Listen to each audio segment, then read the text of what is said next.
और बात अब करते हैं मुंबई की, जहां मुंबई में दर्दनाक हादसा, यात्री जहाज और नौसेना की नाव में टक्कर और हादसे में 13 लोगों की मौत की खबर है। प्रधानमंत्री नरेंद्र मोदी ने इस हादसे पर दुख व्यक्त किया है। सीएम फडणवीस ने 5-5 लाख रुपए के मुआवजे का ऐलान किया है। तो बीच समंदर में यह हादसा हो गया। ये तस्वीर उस दौरान की आप देखिए किस तरह से चीख पुकार मच गई। हालांकि यात्रियों से भरी ये बोट पलट गई। आनन फानन में वहां पर रेस्क्यू ऑपरेशन चलाया गया। जो लोग इसमें घायल हुए उन्हें तुरंत अस्पताल में एडमिट कराया गया। 13 लोगों के इस हादसे में मौत की खबर है। बोट में कितने लोग सवार थे? 110 से ज्यादा यात्री इस बोट में सवार थे। और मुंबई पुलिस ने इस पूरे मामले को लेकर एफआईआर दर्ज की है। नौसेना के स्पीड बोट चालक के खिलाफ मामला दर्ज किया गया है।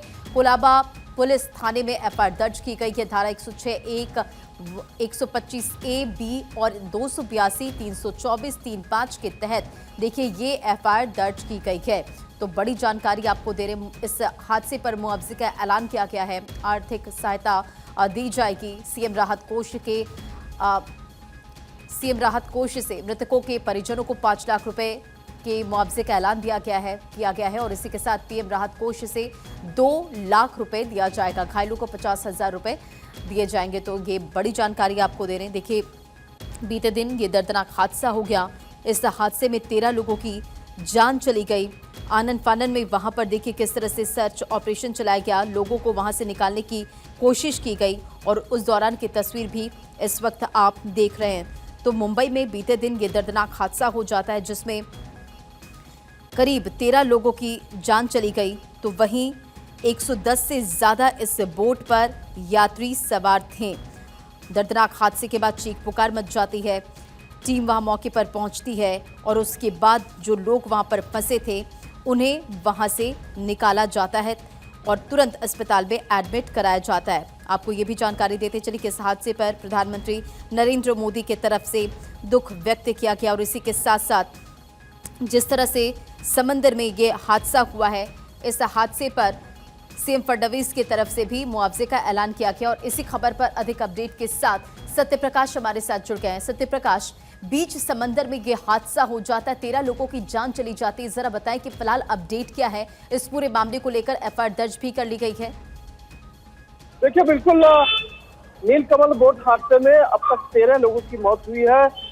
रात को रेस्क्यू ऑपरेशन बंद कर दिया गया था, लेकिन आज सुबह से ही एक बार फिर से रेस्क्यू ऑपरेशन शुरू कर दिया गया है और 2 लोगों को मिसिंग की खबर सामने आ रही है। हालांकि इस पूरे मामले को लेकर जोन 1 पुलिस, कोलाबा पुलिस जो है इस पूरे मामले में मामला भी दर्ज कर रही है। जानकारी है कि जो लोग नेवी की बोट चला रहे थे, जिनकी बोट की वजह से जो है नीलकमल बोट टकराई, उस बोट चालक के खिलाफ और उनमें बैठे हुए तमाम जो युवक थे उनके खिलाफ जो है मामला दर्ज किया जा रहा है और गैर इरादतन हत्या का मामला दर्ज किया जा रहा है। हालांकि आगे की जांच जो है नेवी भी करेगी, मुंबई भी पुलिस करेगी। लेकिन जिस तरह से महाराष्ट्र के सीएम देवेंद्र फडणवीस ने कल शाम ये बताया कि इस पूरे मामले की जांच जो है दोनों एजेंसियां करेंगी। इसमें जो भी दोषी पाया जाएगा उनके ऊपर कार्रवाई की जाएगी। लेकिन दुखद बात है कि अभी भी काफी लोग जो है जो क्रिटिकल है, जिनका इलाज चल रहा है और मुंबई के अलग अलग हॉस्पिटलों में है, रायगढ़ के हॉस्पिटल में है, क्योंकि रायगढ़ सत्यप्रकाश, जल्दी से सबसे पहले आप ये भी अपडेट दे दीजिए कि कितने लोग इस बोट में सवार थे, कितने लोगों का रेस्क्यू किया गया, कितने लोगों की जान गई है इस हादसे में और क्या सभी को वहां से सुरक्षित निकाल लिया गया?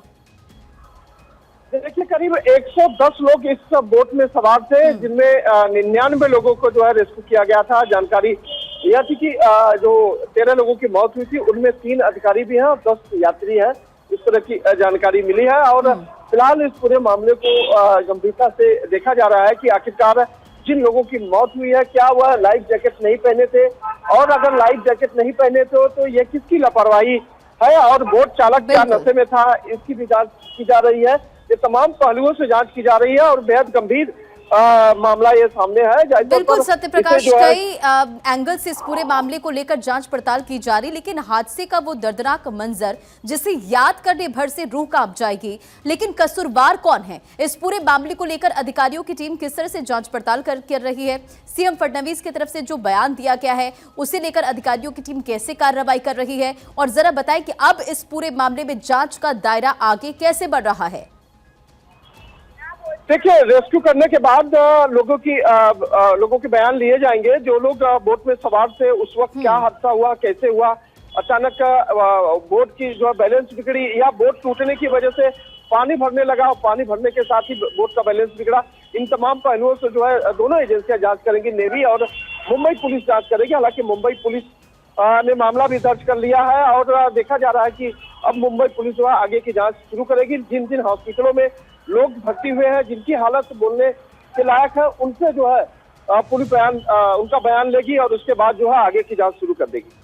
बिल्कुल सत्यप्रकाश, देखिए चश्मदीदों का बयान वहां पर लिया जाएगा, जो इस हादसे में जिनका रेस्क्यू किया गया है उनका भी बयान लिया जाएगा। लेकिन देखिए, मैं पढ़ रही थी किसी ने लाइफ जैकेट नहीं पहनी, हमें 25 मिनट बाद रेस्क्यू किया गया, टक्कर से पहले वहां पर नेवी की बोट स्टंट कर रही थी। ये तमाम जो चश्मदीदों की तरफ से बयान जारी निकल कर सामने आए, तो लापरवाही यहाँ पर कितनी बड़ी?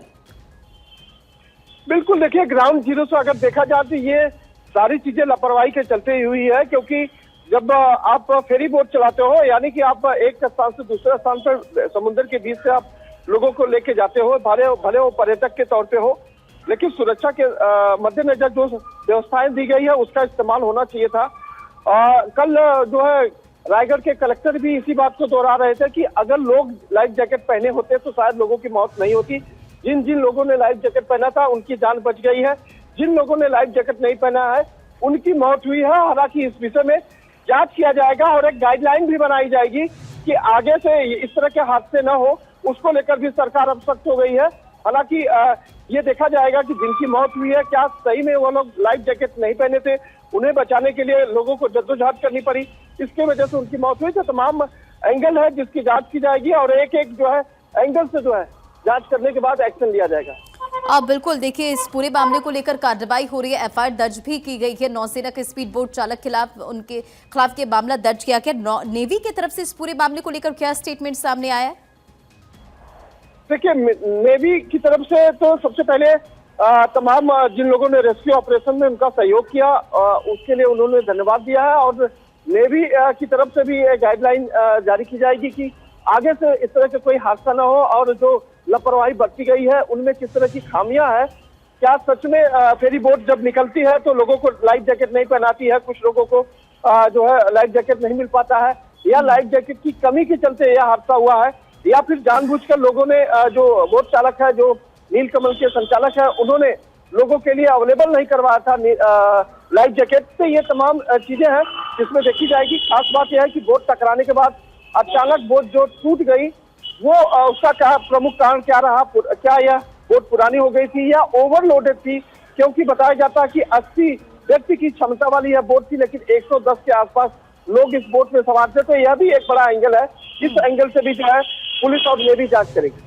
बिल्कुल, और ज्यादातर केसेस हम ऐसा देखते हैं सत्यप्रकाश की बोट में ओवरलोड होने की वजह से हादसा काफी ज्यादा होता है। और यहाँ पर भी एक खबर सामने आ रही है कि 80 की क्षमता थी लेकिन उससे ज्यादा लोगों को बैठाया गया।